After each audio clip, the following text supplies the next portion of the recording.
Hello guys, कैसे हैं आप सब लोग। लेवल अप की एपिसोड 69 के साथ हाजिर हूँ। अगर अभी तक आपने मेरे चैनल को सब्सक्राइब नहीं किया हुआ तो चैनल को सब्सक्राइब कर दें, वीडियो को लाइक और शेयर कर दें। शुक्रिया। लास्ट एपिसोड के एंड पे हमने देखा था कि जिन्वू की कार्थिनोन टेम्पल वाली की एक्टिवेट हो जाती है और उसे डंजन का रास्ता बता दिया जाता है। जिन्वू उस डंजन के अंदर चला जाता है जो कि एक सी रैंक की डंजन होती है, जहाँ पर पहले से एक पार्टी मौजूद है। डंजन के अंदर का सीन दिखाया जाता है। वो सारी असल्ट टीम जो कि वहाँ पर पहले से मौजूद थी, वो उस गेट के सामने पहुंच जाती है, जिस गेट के पीछे वो सारे स्टैचूज हैं जहाँ से जिन्वू जिंदा बचकर बाहर निकला था। वो सारे उस गेट के सामने खड़े होते हैं और कहते हैं ये तो बॉस का रूम है, लेकिन ये गेट ओपन नहीं हो रहा। हमने अपना सारा मैजिक इस्तेमाल कर लिया, फिर भी इसे ओपन नहीं कर पाए। उसी वक्त जिन्वू पीछे से आता है और उनसे कहता है ये एक ट्रैप है, तुम्हें यहाँ से निकलना होगा। वो सारे जिन्वू को देखकर हैरान हो जाते हैं और कहते हैं तुमने तो हमें डरा दिया। साथ ही वो उसे कहते हैं तुम कौन हो। जिन्वू उनसे कहता है मैं एक सर्वाइवर हूँ जो कि इस गेट के पीछे से जिंदा बाहर निकला था। ये एक डबल गेट डंजन है। वो सारे हैरान हो जाते हैं। उनमें से एक उसको पहचान लेता है और कहता है ये तो संग जिन्वू है जो कि डबल गेट इंसिडेंट में जिंदा बचा था।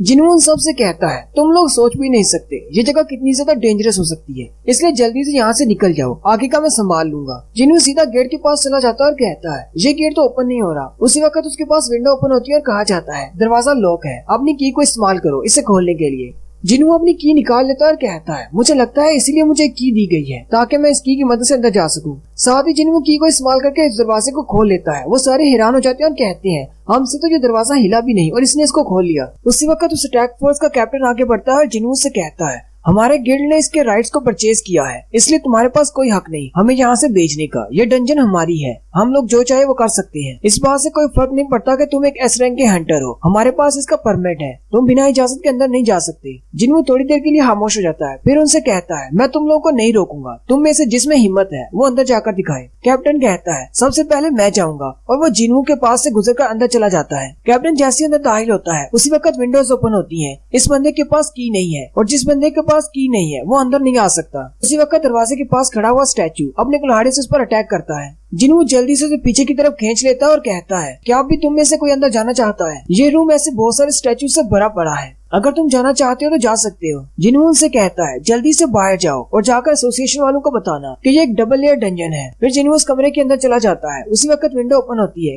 कि जिसके पास की है वो डंजन के अंदर दाखिल हुआ है और साथ ही दरवाजा बंद हो जाता है।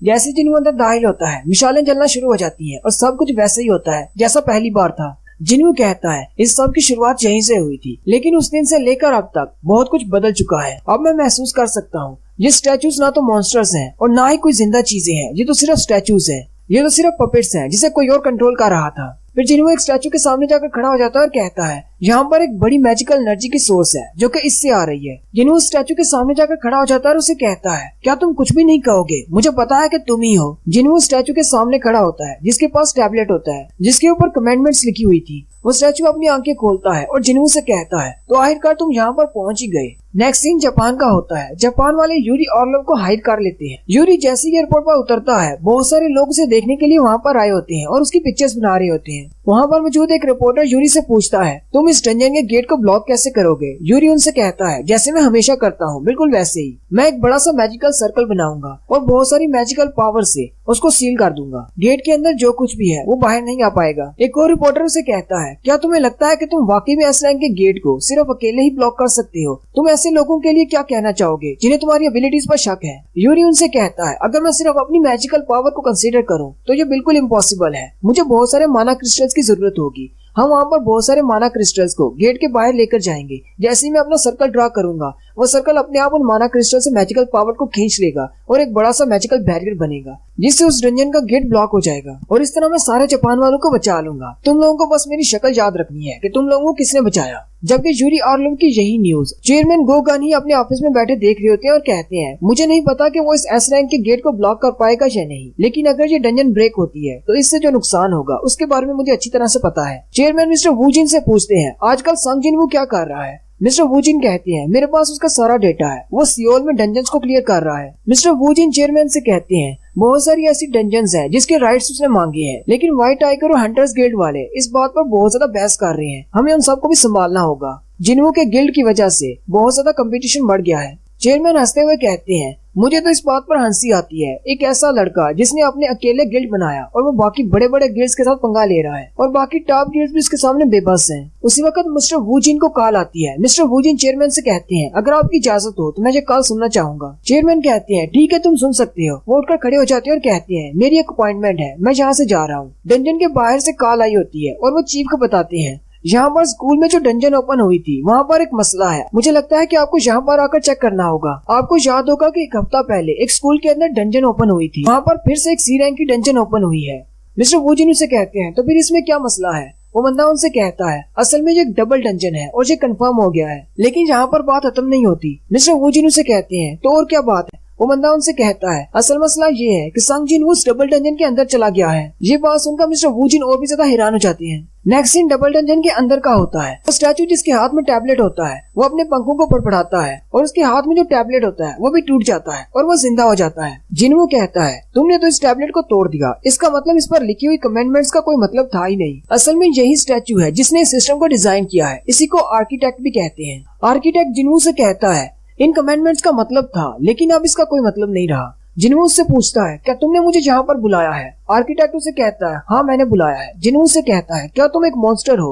आर्किटेक्ट उसे कहता है, ये तुमने गलत सवाल पूछा है। तुम्हें ये सवाल नहीं पूछना चाहिए कि मैं कौन हूँ, तुम्हें तो ये सवाल पूछना चाहिए कि तुम क्या हो। उसी वक्त वो ताली बजाता है और वो सारे स्टैचू जिंदा हो जाती हैं। आर्किटेक्ट उसे कहता है, अब ये तुम्हारा फाइनल टेस्ट होने वाला है। इस फाइनल टेस्ट के खत्म होने तक अगर तुम जिंदा खड़े रहे तो मैं तुम्हें तुम्हारे सारे सवालों का जवाब दूंगा। इस टेस्ट को पास करने पर यही तुम्हें रिवार्ड मिलेगा कि तुम्हें तुम्हारे सवालों के जवाब मिलेंगे। जिनवू साथ ही अपने शैडो सोल्जर्स को बाहर बुलाता है, लेकिन आर्किटेक्ट चुटकी बजाता है और जिनवू की इस पावर को ब्लॉक कर देता है और उसे कहता है, तुम अपने शैडो सोल्जर्स को इस्तेमाल नहीं कर सकते, तुम अपनी इन्वेंट्री को इस्तेमाल नहीं कर सकते, तुम मैजिकल पोशंस को इस्तेमाल नहीं कर सकते, तुम अपनी इंस्टेंट हीलिंग को इस्तेमाल नहीं कर सकते। मैं यहाँ पर सिर्फ तुम्हें टेस्ट करना चाहता हूँ, मुझे तुम्हारी एबिलिटीज को टेस्ट नहीं करना। और साथ ही विंडो ओपन होती है कि जब तक तुम इस टेस्ट को पूरा नहीं कर लेते तुम इस डंजन को नहीं छोड़ सकते। उस बड़े स्टैचू को छोड़कर बाकी के सारे छोटे स्टैचू जिनवू की तरफ आगे बढ़ते हैं। जिनवू कहता है, किसे पता था कि मेरे पास जितनी भी एबिलिटीज थी वो सारी इस्तेमाल नहीं हो सकेंगी, लेकिन मुझे इन सब से फाइट करना ही होगी। मुझे लगता है कि मुझे अपनी स्ट्रेंथ को इस्तेमाल करना होगा। उसी वक्त एक स्टैचू अपनी बड़ी सी तलवार से जिनवू पर अटैक करता है। जिनवू उसकी तलवार को पकड़ लेता है और अपनी कोहनी मारते हुए उसकी तलवार को दो टुकड़ों में तोड़ देता है और उसी की तलवार के हिस्से को उसकी तरफ फेंकते हुए उसके सर में मारता है। वो स्टैचू अपने हाथ से उस टूटी हुई तलवार के टुकड़े को अपने सर से निकालने लगता है। जिनवू ऊपर की तरफ जंप करते हुए उसकी तलवार के टुकड़े को उसके सर में दंसा देता है। उसी वक्त एक दूसरा स्टैचू अपने बड़े से कुल्हाड़े से जिनवू पर अटैक करता है। जिनवू अपने वेपन्स को निकाल लेता है और उसके कुल्हाड़े को काट देता है। साथ ही जिनवू ऊपर की तरफ जंप करते हुए दूसरे वाले के सर में अपने दोनों डैगर्स दंसा देता है। उसी वक्त सामने से एक स्टैचू तीर चलाता है। जिनवू अपने डैगर की मदद से उसके तीर को दो टुकड़ों में काट देता है और ऊपर की तरफ जंप करते हुए तीर के टुकड़े को किक मारते हुए उसी की तरफ वापस भेज देता है और उस स्टैचू को भी मार देता है। जिनवू कहता है, मैं इसी दिन का तो इंतजार कर रहा था कि कब ये दिन आए और मुझे इन सब से दोबारा बदला लेने का मौका मिले। आर्किटेक्ट जिनवू से कहता है, सिर्फ इंसानी बॉडी के साथ तुम यहाँ तक पहुँच आए हो, तुम तो वाकई में स्ट्रॉन्ग हो गए हो। जिनवू उनके साथ फाइट करते हुए कहता है, लास्ट टाइम तो मैं बिल्कुल बेकार था, लेकिन अब मैं इनकी मूवमेंट्स को भी देख सकता हूँ। कौन सा स्टैचू किस तरफ से अटैक करने वाला है ये मैं पहले सेंस कर लेता हूँ। आर्किटेक्ट जिनवू से कहता है, तुम तो वाकई में स्ट्रॉन्ग हो गए हो, लेकिन अभी हमारा टेस्ट कंप्लीट नहीं हुआ। साथ ही वो बड़े वाले स्टैचू को इशारा करता है और वो भी उठकर खड़ा हो जाता है। बड़ा वाला स्टैचू अभी भी अपने दांत दिखाते हुए हंस रहा होता है। आर्किटेक्ट जिनवू से कहता है, लॉर्ड के सामने झुकने का टाइम आ गया। नेक्स्ट सीन हंटर एसोसिएशन की बिल्डिंग का होता है, जहाँ पर चेयरमैन गोगानी बैठे होते हैं। उनके सामने मात्सुमोटो बैठे होते हैं जो कि जापान की हंटर एसोसिएशन के चेयरमैन हैं।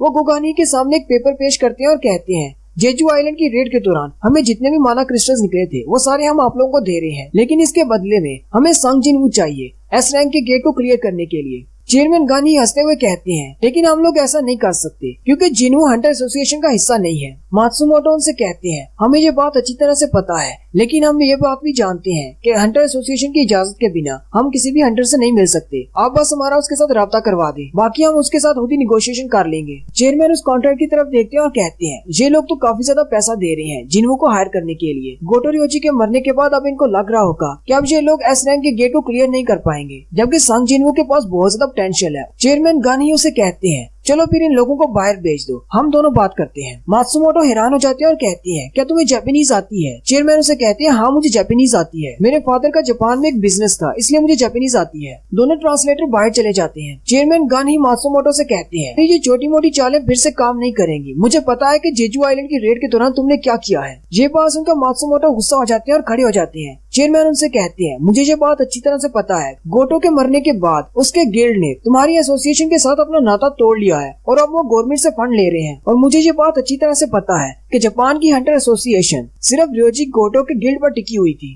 रियोजी गोटो के मरने के बाद अब उनका गिल्ड कमजोर हो गया है। जापान के बाकी के सारे गिल्ड्स आपस में फाइट करना शुरू कर दी है और तुम्हारे पास इतनी पावर नहीं है कि तुम सबको रोक सको। अगर तुम लोग इस एस रैंक के गेट को क्लियर नहीं कर पाते तो इसकी सारी रिस्पॉन्सिबिलिटी तुम्हारे ऊपर आ जाएगी। साथ ही चेयरमैन गोगानी अपने पास एक ब्लैक बॉक्स निकालते हैं जिसके अंदर सारी रिकॉर्डिंग होती है, उस सारी टेलीफोनिक बात की जो कि मासुमोटो ने रियोजी गोटो से की थी जेजू आइलैंड की रेड के दौरान। चेयरमैन गानियो से कहते हैं, इसमें सारी रिकॉर्डिंग है, तुमने उससे क्या कहा, वहाँ पर तुम्हारे 7 हंटर्स मारे गए, लेकिन तुमने कहा था कि कुछ लोगों के मरने से कोई फर्क नहीं पड़ता। उन 7 एस रैंक के हंटर्स के मरने की जिम्मेदारी भी तुम्हारे सर पर होगी। अगर लोगों को इस बारे में पता चल गया तो तुम्हारा क्या होगा। साथ ही चेयरमैन गोगानी अपनी पावर्स को रिलीज करते हैं। मात्सुमोटो बहुत ज्यादा घबरा जाते हैं। चेयरमैन उसे कहते हैं, सिर्फ अपने मैजिकल क्रिस्टल्स हमें देने से ये मसला हल नहीं होगा। तुम्हारे उस घटिया प्लान की वजह से न सिर्फ तुम्हारे 7 एस रैंक के हंटर्स मारे गए, अगर जिन्हो वहाँ पर नहीं जाता पूरा एशिया कॉन्टिनेंट खतरे में पड़ जाता। इसलिए तुम्हें तो जिन्हो को शुक्रिया बोलना चाहिए। और यहीं पर हमारी एपिसोड 69 का एंड होता है। एक्सप्लेनेशन अच्छी लगी हो तो कमेंट करके जरूर बताएं। चैनल को सब्सक्राइब कर दें, वीडियो को लाइक और शेयर कर दें। शुक्रिया।